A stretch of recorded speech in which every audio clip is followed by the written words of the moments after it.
देसी गाय का गोबर और मूत्र कितनी बीमारियों को रोगों को काटने में सहायक होता है, ये तो सभी जानते हैं। कई तरह की देसी दवाइयों में इसका प्रयोग किया जाता है, लेकिन अब घुमारवी में इसी देसी गोबर से धूप भी बन रहा है।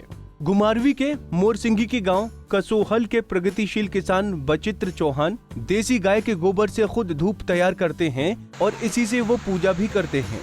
पढ़ा लिखा ये किसान ग्रेजुएट है और निजी स्कूल में 28 साल नौकरी करने के बाद अब खेती कर रहा है और इसकी तरफ से चलाई जा रही योजना सुभाष पालेकर प्राकृतिक खेती के जरिए खेती को बढ़ावा दे रही है। किसान को कृषि प्रौद्योगिकी प्रबंधन अभिकरण बिलासपुर की तरफ से अपनी आर्थिकी को सुदृढ़ करने के लिए साहिवाल नस्ल की गाय को 62,000 में रुपए में खरीदा था। बचित्र सिंह बेहद मेहनती किसान हैं और नित नए काम करने के लिए आतुर रहते हैं। इसी बीच बचित्र इंटरनेट पर गाय के गोबर से धूप तैयार करने की विधि देखी और फिर खुद भी धूप तैयार किया। इसके बाद दिल्ली की एक संस्था ने बचित्र से मिलकर ये तय किया कि बचित्र ने गाय के गोबर से जितना भी धूप तैयार किया उसे वो ले जाएंगे, लेकिन किसान ने उस संस्था के साथ करार नहीं किया है। अभी भी किसी बचित्र सिंह धूप तैयार करते हैं और दूसरे किसान भी उनसे इस धूप को खरीदते हैं। बचित्र सिंह का कहना है कि इस धूप से किसी भी तरह की सांस की समस्या और एलर्जी नहीं होती है। किसान बचित्र सिंह का कहना है कि अगर सरकार आर्थिक रूप से उनका सहयोग करे तो निश्चित ही धूप को काफी मात्रा में भी तैयार किया जा सकता है। खैर, और क्या कहना है विचित्र का और किस तरह से किस सामग्री के साथ वो धूप तैयार करते हैं। बचित्र सिंह चौहान गांव सोहल का रहने वाला हूं। मैं गत 3 वर्षों से प्राकृतिक खेती कर रहा हूं। प्राकृतिक खेती जो है देसी गाय पर आधारित है। यह देसी गाय जो है संबंधित विभाग ने मुझे अनुदान पर उपलब्ध करवाई।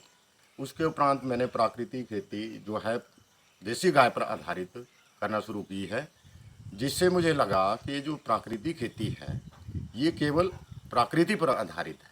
तो प्रकृति का संतुलन इतना बिगड़ गया है कि इसमें कहीं सूखा पड़ जाता है, कहीं बहुत अधिक वर्षा होती है, जिसके कारण हमारी खेती जो है प्रकृति पर आधारित है। तो प्रकृति का संतुलन बनाने के लिए कुछ मन में विचार आया, तो इसके लिए मैंने देसी गाय के गोबर से यूट्यूब से आइडिया लेकर धूप बनाना शुरू किया, जिससे वायु प्रदूषण रुके।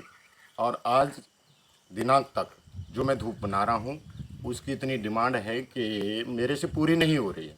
तो मैं सरकार से सहयोग चाहता हूं कि इस कार्य में मेरा किसी न किसी प्रकार से सहयोग किया जाए, ताकि मैं अपनी आर्थिकी पर्यावरण को प्रदूषण से बचाने के लिए और प्राकृतिक खेती को बनाए रखने के लिए कार्य करता रहूं।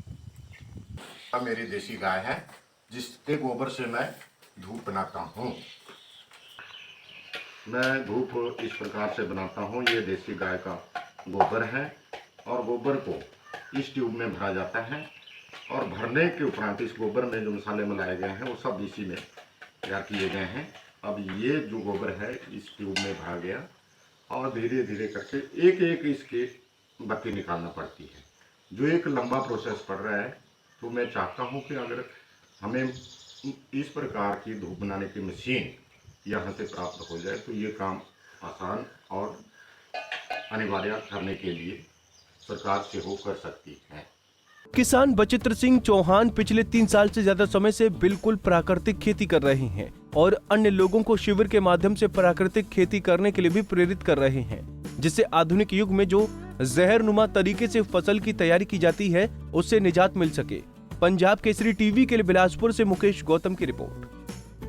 हमसे जुड़े रहने के लिए हमारे YouTube चैनल को सब्सक्राइब करें और नई वीडियो की नोटिफिकेशन के लिए बेल आइकॉन को दबाएं। अगर आप ये वीडियो Facebook पर देख रहे हैं तो लाइक जरूर करें और ज्यादा से ज्यादा शेयर करें। इसी तरह के और भी अपडेट्स के लिए फॉलो करें हमारा Instagram पेज himachal.kesri।